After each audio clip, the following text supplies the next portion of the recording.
Welcome, welcome. This is the Authentic as Fuck podcast. My name is San. I'm a marketer and I teach storytelling.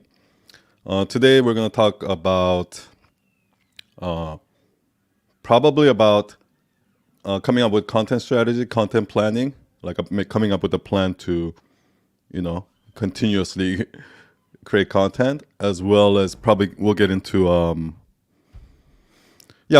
kind of how to get started. We have a couple of guests today. We're gonna start with Caesar. Caesar is actually TEDx. He's actually a coach for TEDx, and he helped me with my TEDx talk. So welcome, Yeah, Caesar. man. Thanks, man. Good to see you. Good to see you. Good to see you. How All are right. you? So do I. I'm good. I'm a new dad also, so I don't have a lot of Oh, sleep congrats. right now. So we'll see how this goes. Okay, so let's just start with where you're from and I guess what you do, Yeah, man. and your question for me. All right. So I live in Houston, Texas, Hmm. and essentially, I'm a public speaking coach, and I specialize in short form talks, especially TED Talks. And I've got 3 TED Talks of my own.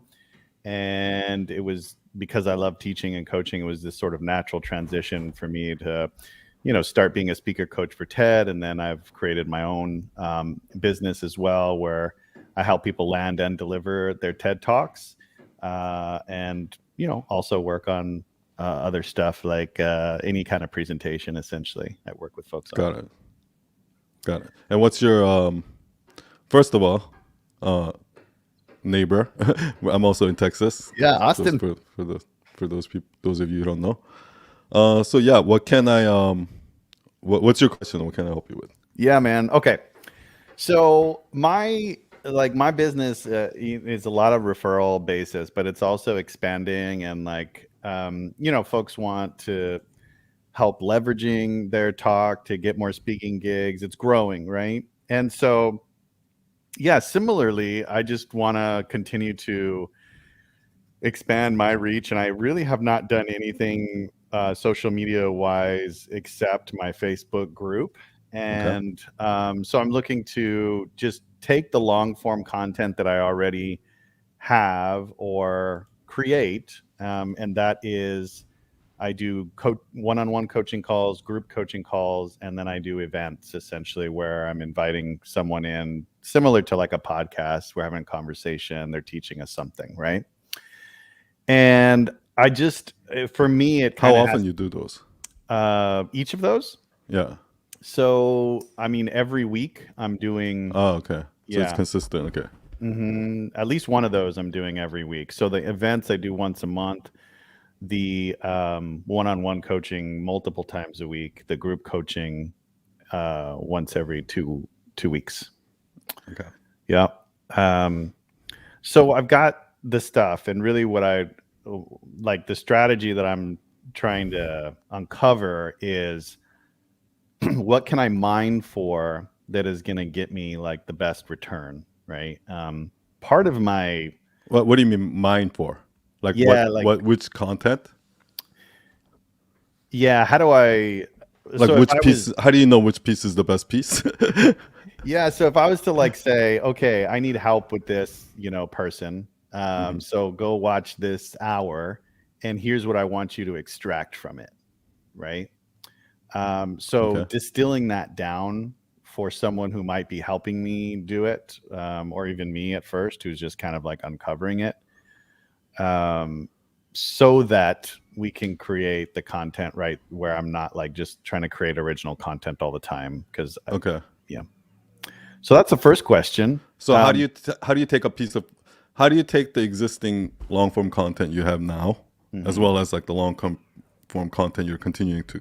Because I'm assuming you're recording these coaching calls and stuff like that. Yeah, And I how do am. you how do you utilize that to create like short form content for social media? Right. That's the Correct. question. Okay. Yeah. Yeah. And then I mean that first of all, and then how do you know like what's the actual process of making that happen? Is that kind of what you're asking? Or Well, so like, um, So if I was to say, okay, I've got teaching opportunities in that content. I've also got just moments that are like, which I really like when an idea emerges, or like a client like has like an Yeah, aha moment. yeah. Like First of all, your clients don't mind being on those videos. yeah, so I do ask permission. Yeah. Okay, okay. Oh, Mhm. that's awesome. Okay, that's a huge. That makes a huge difference because it gives context for the viewers. You know. For sure. Yeah, absolutely. Yeah, I mean, and sometimes I'll retroactively ask permission, right? So I'll be Yeah. like, "Hey, there was this Do you thing that mind if happened in I? our." Yeah. Yeah. Hmm.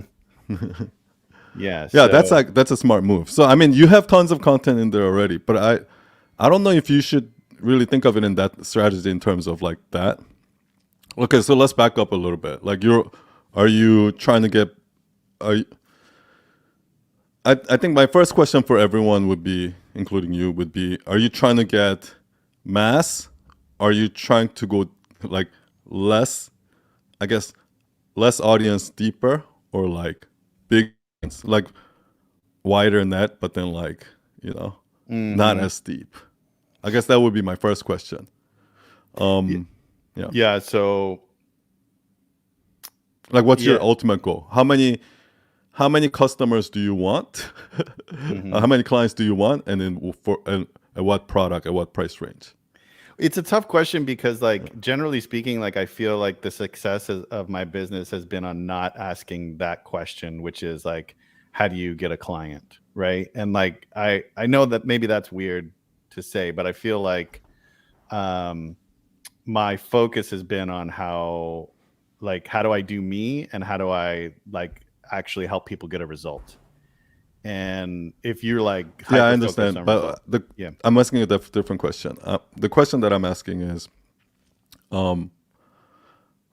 at some point in anyone's business, right? Like there comes a crossroad where you have to ask, because like for example, let's say you're doing that, and you're like turning away 90% of clients because Yeah. you have too many clients, right? Hmm. Then you kind of have to at that point you have to make a decision on like, do I want to continue to do this and turn away 90%, or do I want to find a way to scale this, and what does that mean, and like those kind of decisions. Yes. Okay. I think I So understand. because like it really depends on, do you want do you want to have a business that can sustain with, let's say, 1,000 followers or 10,000 followers, or are you looking to create a business that needs 1 million followers, right? Like that's a two totally different businesses. That's why I'm Yeah. asking. Yeah. Yeah. No, I don't think I need a million followers. Definitely not. Uh, Okay. Okay. yeah. So okay. So what's your what does your funnel look like? What's like if somebody wants to work with you, how do they Hmm. start? They DM you or something like that? Yeah. So it's, they usually book a call with me. Like the standard way that people come to me is there's a list that I have that helps them initially, and then it invites them to the Facebook group. Got it. There's a lot of fun stuff in the Facebook group, and then at various touch points, they can book a call with me. Got it. So if you're any kind of coach, whether you're a coach or group coaching or like things like that, this is what I would highly recommend. So step one, record all of your Zoom calls just like Caesar's doing already. So check. Cool. um, so that's a super smart move. And then step two is we need to cut up those content and serve it, right?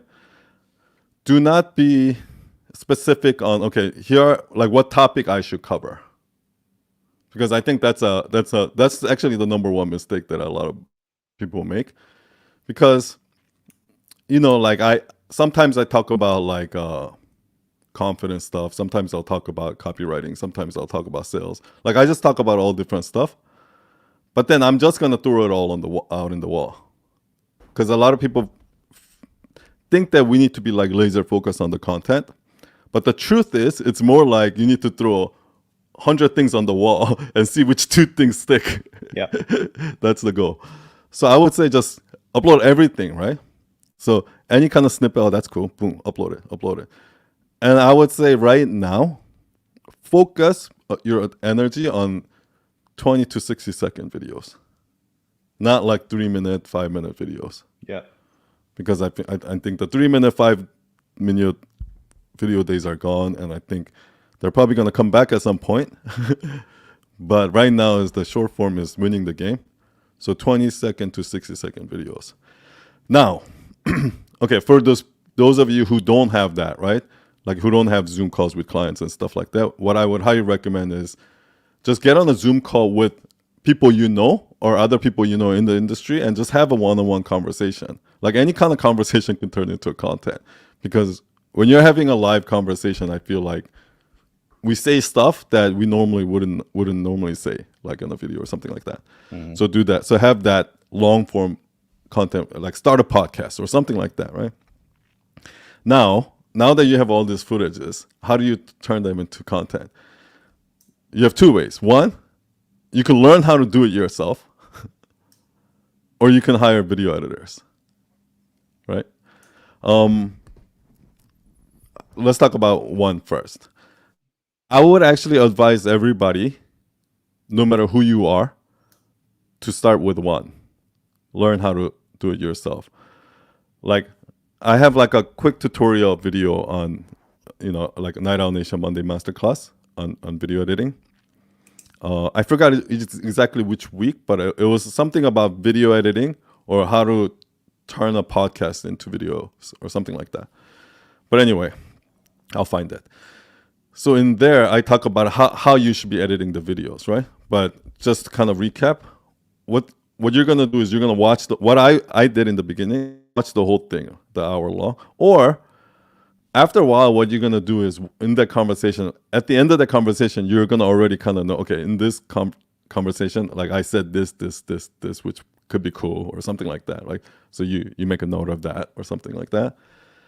But then, or I'll go back and watch it, and then usually it starts for me. I tend to ramble on, so for me, it usually starts from like a 2, 3, 4 minute chunk, and then I have to really figure out what is the crux of the message here. So I need to somehow figure out the story in there, right? So what's the hook? What's that first line that's gonna get people like, oh shit, I want to watch this, right? What's the final lesson? Here's the takeaway, and then what's the thing that's gonna, what's the example you give or the story that you tell or whatever it is that's in between, right? And then once you have that core, like you need to shrink it all down into that 20 to 60 seconds, right? And how you do that is by, first what I do is I remove every time I say something repetitive, because I tend to do that. I'll say something and then later on, like, so I'll remove that. And that like usually removes like 30, 40% of it. And then I'll remove all the ums, the ahs, all the dead spaces and all of that. So shrink all of that down. And then that usually like cuts it down to like half. And then I'll watch it and I'll really, then just like writing, you have to kill your darlings. Like usually there are some parts like where that doesn't really need to be there to serve this takeaway or this lesson. But I put it there because it's kind of related. And the reality is a lot of times when we do that, we do that out of our ego. We do that because I want people to think how smart I am. That's why I also included that. Because if you exclude that, then the lesson is actually simpler. So it makes me feel like that's so simple, that's so basic. But that's what people want, the simple stuff, right? So once you get it down, like, and the reason why I say you guys should all do one first yourself and learn it yourself is because when you do that, I think you learn so much about how to make good content. Like what's good, what's not, because what you're gonna do is you're gonna try that, and you did it based on what you think is important and not, right? And then you upload it. And the best to do this is on TikTok, actually, not on Instagram Reels. Upload it on TikTok, and you do that every day. And then Well, you're gonna constantly look at the data, and you're gonna be like, oh, that worked. Oh, people are dropping off here, and when you look at that retention graph, and you're like, oh, this is happening. What's gonna happen is you're subconsciously next time you edit, you're gonna be like, oh no, last time I did this, it did, so I'm gonna take that out, right? And subconsciously, the human brain is so crazy. Like when I do that, when I just care uh, about knowing how to make the best content, I look at the retention graph, and I subconsciously, when I edit, I notice those things. And then next time I post it, here's another crazy thing that happens. When you post it and you get the comments, right? And you read the comments and long enough, and you see the likes and all of that long enough, after a while, those comments starts getting to you too. So you subconsciously, when you make the content and you post it, this is a lot of times what I do. I'll post it, I'll hit that publish button, and as soon as like literally seconds later, I'll be like, oh no, I should have removed that, or I should have said this instead. Because as soon as I post, somewhere in my brain is going to this place is like, oh, people are probably gonna comment this. People are probably gonna comment that, oh, I didn't get this part, right? But I would have never even thought about that or even got there if I didn't continually post, look. You know what I mean? It's the process of that is what got me to be good at, okay, this is how I need to structure the story. Mm-hmm. So that's why I say everyone should, even if you're a billionaire who can afford to hire 100 editors to do this, I would still advise you to do it yourself first and then hire 100 editors. Yeah. Do you know what I mean? Yeah. Cool. I think that's right. So from TikTok, and I hear you. Like, so start there. Only because TikTok algorithm is the truth. Instagram algorithm lies to you. Instagram favors people with million followers. They favor people with blue check marks. They favor celebrities. And TikTok doesn't give a shit. Okay. Like you could have 0 followers. If your content is good, your first post is good, it'll go viral. Interesting. Okay. But that's where this is where people mistake, right? Some people also post on TikTok like 50 posts, and they're like, oh no, it doesn't work. The algorithm doesn't work. No, that's the thing about TikTok. You have to accept the hard reality of truth that your content sucks, and you need to keep improving it. Because TikTok, I'm telling you, is the truth. So do you do all your editing like off? Not anymore. TikTok? No, I mean like you don't use any of the TikTok tools. You just do it all off TikTok and then upload the product. Yeah. Okay. But I guess you can do it within TikTok too. Yeah. It would be a pain in the ass like to do it on the phone. Yeah, I agree. That's why I haven't done anything. Okay. All right, man.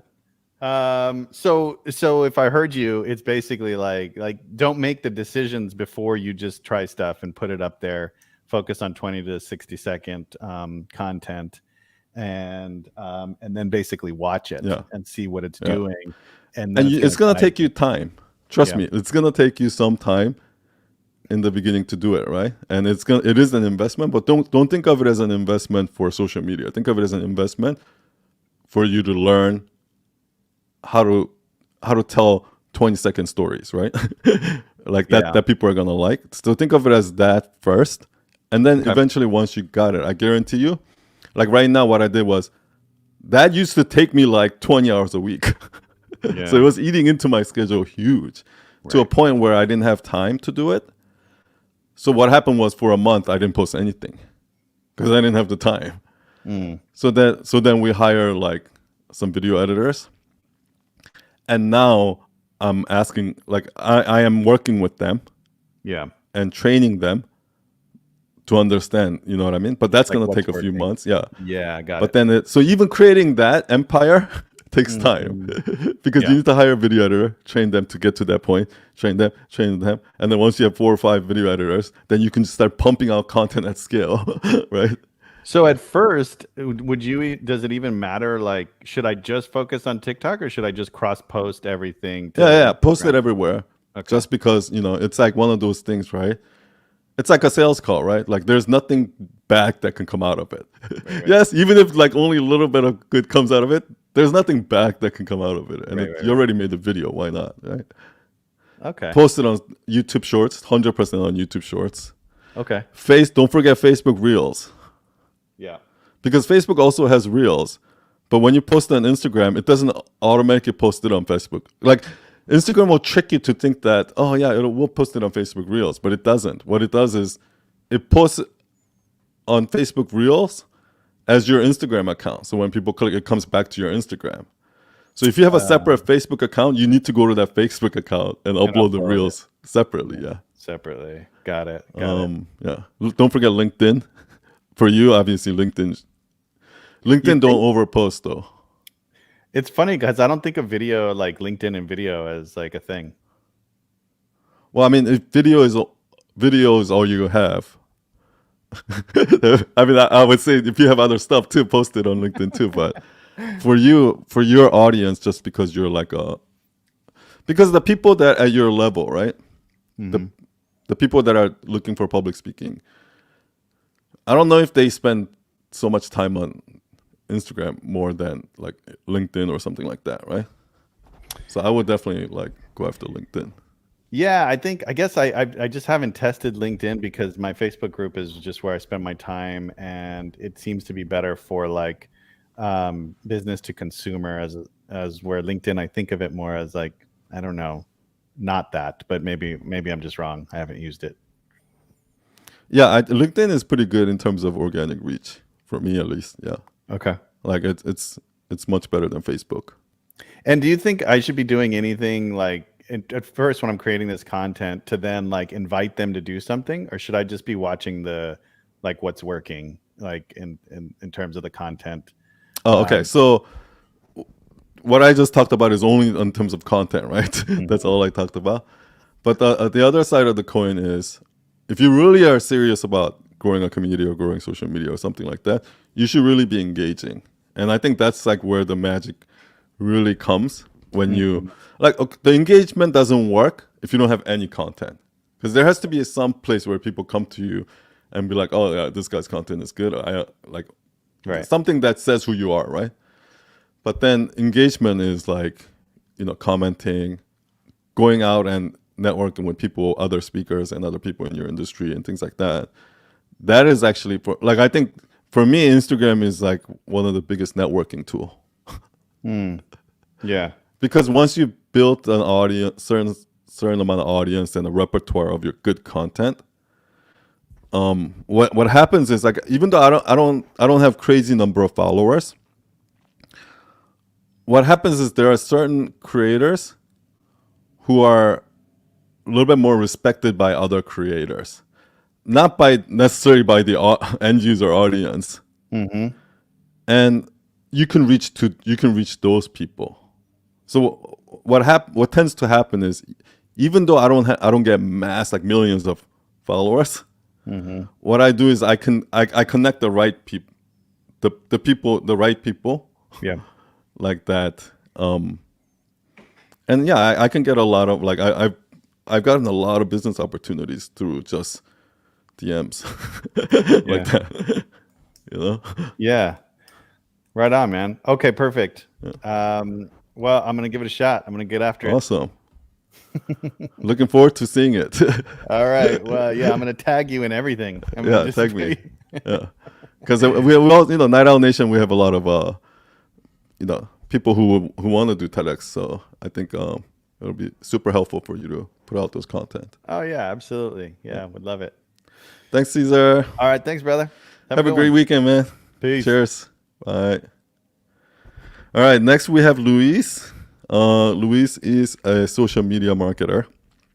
Yeah, I'll let you introduce yourself, where you're from, and then what you do, and then kind of go into your question. Okay, so my name's Louise. I am from a small town outside of Ottawa, extremely small.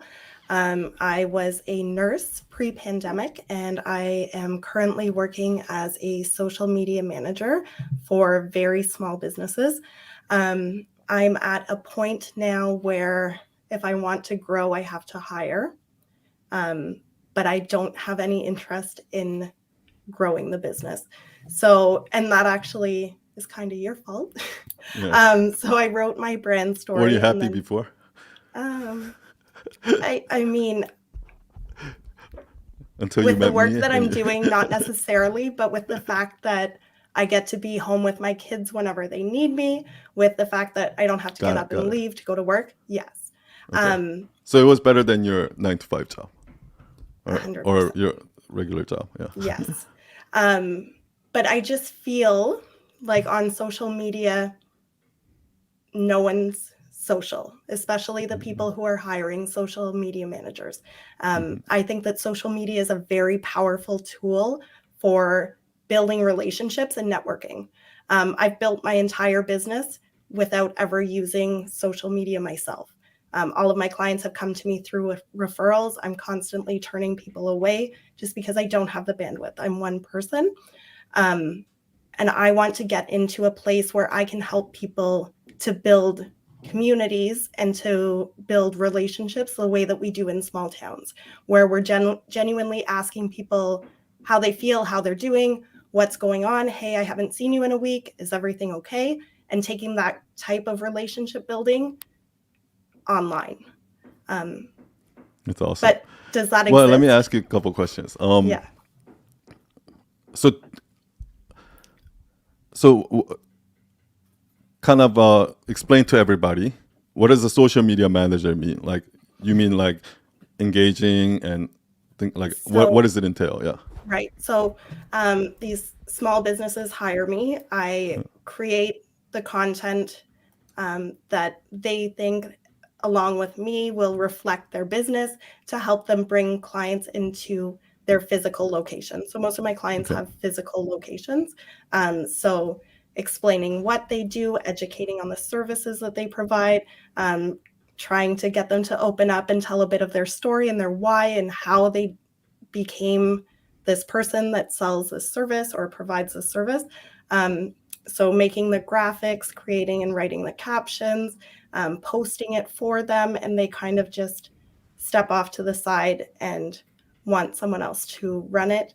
But if they're present and they're on social media themselves, making video or images of them, obviously that's going to do a lot better. But some So people where are do you shy. think you're, like, what do you think was behind the success that you've had?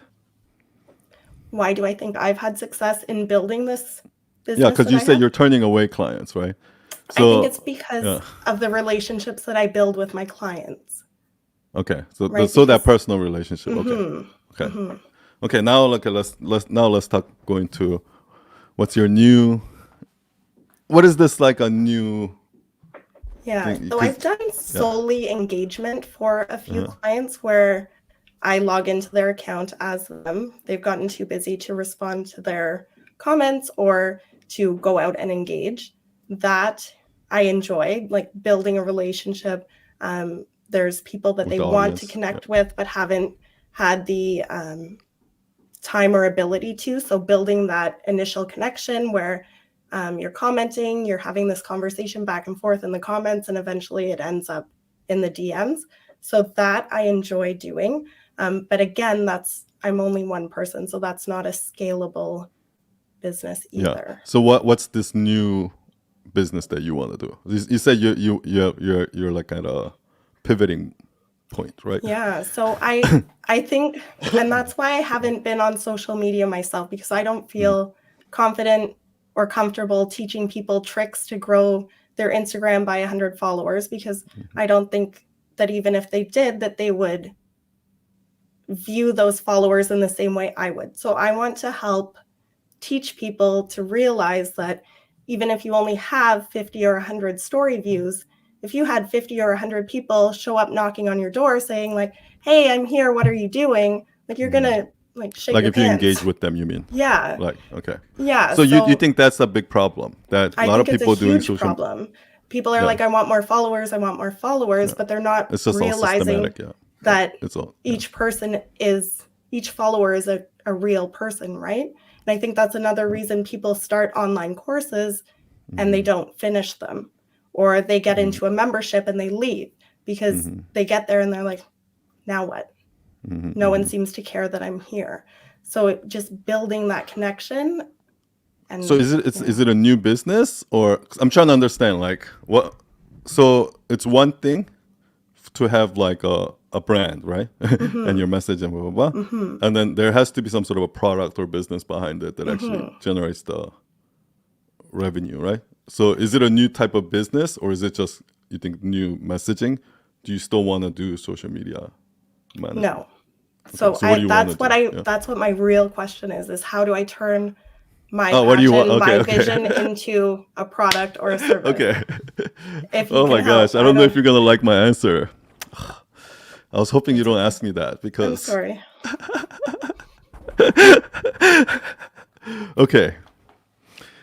You know, like the last few series of posts that I've been saying about like how you need to just be great at your current job to get your dream job. Like I can't like I know I sound like a broken record, and I know that's the thing that nobody wants. Like, what do you mean? Like, for me to have my dream job, I gotta be the best in my restaurant dishwashing job? Like, son, is that what you're saying? Like, yes, that's what I'm saying. Okay, so for you, this is how it can manifest. This is how it can look like. Okay, so all it is you have a you're like more in touch with exactly why you're doing this and what you're convicted about, which is you're sick of all of this social media marketing that's going on out there, where people are like, okay, I need a social media manager. They hire him, they put him schedule the post, like it's like a robotic thing, and there's no actual human relationship being built at all, right? Right. Whereas if these people just spend 30 minutes a day or whatever it is, go and engage, actually build relationship one with these audience that can actually, that's the real hidden like benefit of social media that can actually, drive your business huge, right? That's the message, okay? Okay. You can continue to, that can still be your mission. Just like me wanting to fix online education is my mission. Your mission is that you want to fix social media marketing so that you make it social again, right? Like, and because it's your entire story. You come from a small town. You've somewhere along the way you lost, working in all these agencies and stuff like that. You lost that small town kind of, that the benefits of that or the strength of that, right? And now you're starting to realize that can scale online too. That small town relationship can scale online, right? That's just the message. That's what you want to do. Okay, now let's talk about. Right. You can do it in so many different ways, right? You can do that by teaching people, blah, blah, blah.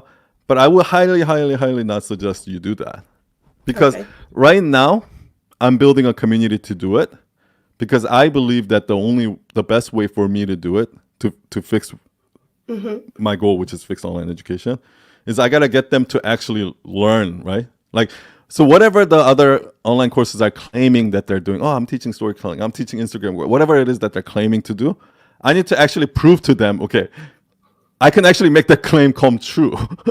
Right. Right? Once that happens, that's how you fix it. That's why I know that for me to make that claim come true, I need my students to show up every week and practice and keep doing that, not just buy a course and that's it, right? Yeah. So that's why this is the way I fix it. The way you fix it, in my opinion, is like, I would do it like this. You're already so great at what you're doing right now. I would scale what you do like to the max. Instead of going out and trying to create a course that teaches other people how to do it or coach other people how to do that, because you can coach all of them, they're not going to do it. Trust me. Because like businesses are busy. The last thing they're thinking is, I need to carve out. Like, even if they know it's important, they're not going to do it when I have an employee who's threatening to quit right now. I have all these other million fires to put out right now. The last thing I'm thinking is, I'm going to be sitting there engaging with, like, do you understand what I mean? So it almost needs to be forced on them, right? So the way I would do it is I would scale an agency where I start hiring people, like like in a like very young people, because you can't hire right now. If you were to go out and hire a social media manager, they're going to be like, okay, I want $100,000 a year, and I want this, and blah, blah, and this is the way I do it, and then like they're going to automate, like they're gonna bring that old agency right back and corrupt your good system, right? There's a Yes. reason why you had success, so you need to maintain that, and the way you do it is hire younger people right out of Okay. college or something like that, or interns or something like that, and you train them of your method. Okay. So they become part of, like, like people that are in Night Owl, they're automatically gonna start like getting affected by my methods, right? It's Right. gonna be the same thing. Like in my agency, people are all like, here's a good example. In my agency, every new designer we hire, I give them a project. Like literally after a day, they come back. It's like, son, it's done. And I'm like, come on, man, spend like some more time on it, like put some thought into it. And I didn't tell you I need it by tomorrow, okay? Like, so I give them a week, and then like drastically it becomes better. And then now they know that's what I expect, right? So it's kind of like that. You're gonna building your own team like that. And once you have a team where you can scale that, Okay. then you just go out and you'll be like, hey, the reason why your social media, like, then just from that point on, just go to every one of these clients and Okay. build your way up, bigger client, bigger client, bigger client, until you get to like Pepsi, right? Okay. And you say, like, the reason why you should hire my agency is our difference is like we're making social media social. We're not a factory where we're gonna chop up this and put it out there. Where all on the other end, all your audience know that it's some bot replying to that. Like they don't actually feel any kind of human connections. Yeah. And this is the biggest mistake that 99% of you guys are making. How I fixing it, and if you can prove that by doing that, you can give your clients success and you can build your agency that way, then what you've now done is you fixed that industry, because Okay. now no other agencies doing that can compete with you anymore. If you're delivering those results and stuff, do you understand what I mean? Yes. And Definitely. now, like, and then you have to keep making that bigger, and it gets into a movement, right? And now you fixed it. Now it forces everybody else to do it your way. Then at that point, you can go out, you can do a TEDx speak, you can make a course, you can do coaching, and you can say, okay, I'm gonna teach you how I did it. Okay. Right now, I don't think it's the time. Okay. No, that makes sense. Yeah. Thank you. Oh, that's it. Okay. That's it. that was easy. I didn't think you're gonna take it. No. I didn't think you're gonna take it that. I that, feel like after lightly. I saw what was I saw what was coming on your stories, and I was like, oh, he's gonna tell me to just scale it. So I had Yeah. all day to sit with it a little bit. Oh, you prepare a little. You Yeah, I was prepare for thinking- the hit. I did. No, it Okay. makes sense. And then if I have other people working for me, then I can focus more of my Exactly. energy doing the Yeah. things that I enjoy doing. Ultimately, your heart is in. I want to fix this industry, social media marketing, which is not very social, right? Yeah. That's ultimately it, right? And as long as that's where your heart is, it doesn't matter what you do. It's gonna try to support that, right? Whether you're training your team, whether your hiring process, your sales process, your sales Yeah. message, everything is gonna tie to that. That's the beauty Okay. of this, And then that would be the core of my social, like anything that I was posting myself Exactly. on social media would be at the core of that. Yeah. Right. I would, And then like, that feels this is something that if I still ran an agency, or if I was growing my agency, I would do. I don't know why more people don't do it. Is I would maybe hide the client name, but I would say, hey, here's what we wanted to try. Here's a theory that we wanted to try. So this is what we try, and here's the result, or something like that, right? Like a simple case study like that. Because I'm always doing things like, here we wanted to use this photo instead of this photo to see what happens, and this is what happened, right? Like those kind of things. Like okay. people love that shit. You know what I mean? The other day I was talking to a comedian, my friend who's a stand-up comedian, and we were talking about content. I'm like, dude, you know what I would love from a stand-up comedian? I would love to see a stand-up comedian who's doing a bit joke on stage, like at a local comedy show, and then on the next Instagram reel or TikTok, and it says like version, and on the next one he tweaked that joke because it bombed or whatever, right? And then you see the version iteration of the joke and how joke evolves from like a bad joke to a great joke. Like if somebody documented that, I would love to see something like that, right? So a lot of times the things that people want to see are the things that you do every day that's normal and boring to you. But to them it's fascinating, you know. Okay. Yeah. Awesome. Thank you so much. Cool. Thanks, Louise. Thank you for Thank coming. you. Good luck with everything. Okay. Let's see if we have any questions. There was some great questions there. Okay. Fad, hey guys, couple of questions. What's the process of storytelling and go viral authentic for education? Okay. This is basically what I do, so I'm going to talk about this. So a lot of us, we sell educational content, right? Whether we're a coach, a mentor, or a course creator, or something like that. So the best way to make content, if you're selling any kind of educational product, is to give away all of your products for free. Because essentially, like, a lot of people think that it's the information, the course, the material, that's what you're selling, that's the goal. It's not, because all of that shit is already out there. It's already free. What you're selling is organization of that information. So for example, like, you know, a lot of people think like, oh, if I do an hour-long webinar versus a 15-minute webinar, the hour-long webinar is more valuable, right? It should cost more, right? But just think about it from an end user's perspective, right?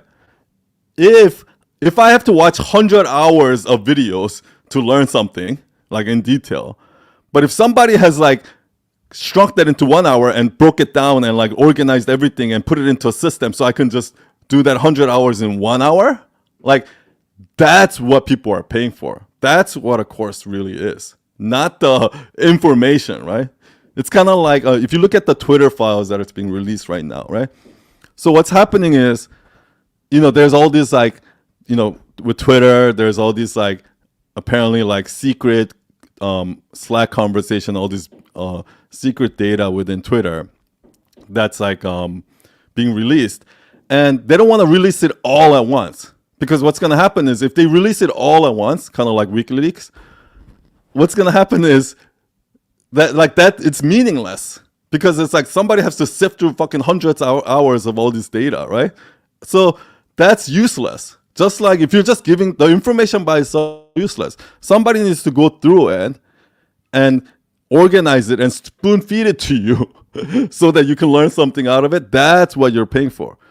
So back to content.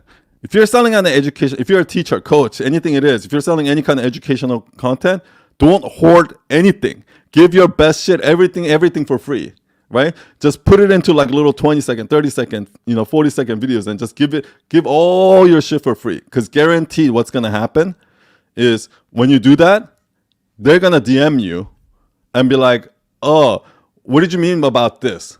Oh, I understand this, but how do I do that if I'm an accountant? Oh, how do I do this if I'm a coach? How do I do this if I'm a yoga teacher? They're going to ask you that kind of questions, right? And then you follow, and those are the people that becomes your customers. But the more information you give, the more questions you're going to have. And here's the proof of that, right? If you're already a coach, teacher, whatever it is, how frustrating is it when you're coaching someone, or when you're mentoring someone, or when you teach someone and you give them everything, you give them all the information, and then they come back and they're like, oh, son, I don't get this and I don't get this. Like, and how frustrating is it that you have to keep explaining the same thing and there are more questions? Like, how frustrating is that, right? Like, and that's kind of like the most frustrating thing about teaching is that, like, I don't know how, like, I'm trying to do everything to teach them, but these people keep coming up with questions. So that's the same when you're selling. The more you give away, the more, trust me, like, if you're actually teaching, nobody's ever gonna come to you and be like, oh, stop giving me information, I know everything now. Nobody's ever gonna do that. They're always gonna have more questions. And the question that they have, every question that they have in return for everything that you're teaching is equals a lead. That's a new lead, right? Because think about it, like, and so this is how it manifests, right? Like, so let's say I'm a coach. Let's say I'm a coach, right? What I'm gonna do is like, hey, you know, like, you know, if you're a coach, if you're a coach and you want to consistently make content, the best way to do is start a video podcast, and then you can chop it up and use it for short content, just like I did. And that's exactly what I do. Boom, 30-second content, boom, you post it, right? And then all the coaches out there are gonna now DM you and be like, hey, how did you do that? What software did you use for that? Oh, what should I edit there? Oh, blah, blah, blah. Oh, yeah? Why don't you go watch my course, which teaches you how to turn a podcast into this? Boom. Like, this is what I'm talking about. The more information, the more you give, the more questions they're going to have. And that becomes a lead every single time. So do not hoard your content. Don't scare, be like, oh, this is my secret that I don't want anyone to have. No, it's not a secret. Trust me. So give it all away. Okay, let's see if there's any other questions. I think that's all we got. Okay, guys. Well, today will be an early, quick one. Thank you, everyone, for coming. Thank you, Caesar and Louise, for coming. I'll see you guys next week, same time. If you're Night Owl Nation and you want to be on the podcast, you can apply to be. Just send a message to Gigi. And have a good night, good weekend, everyone. Bye.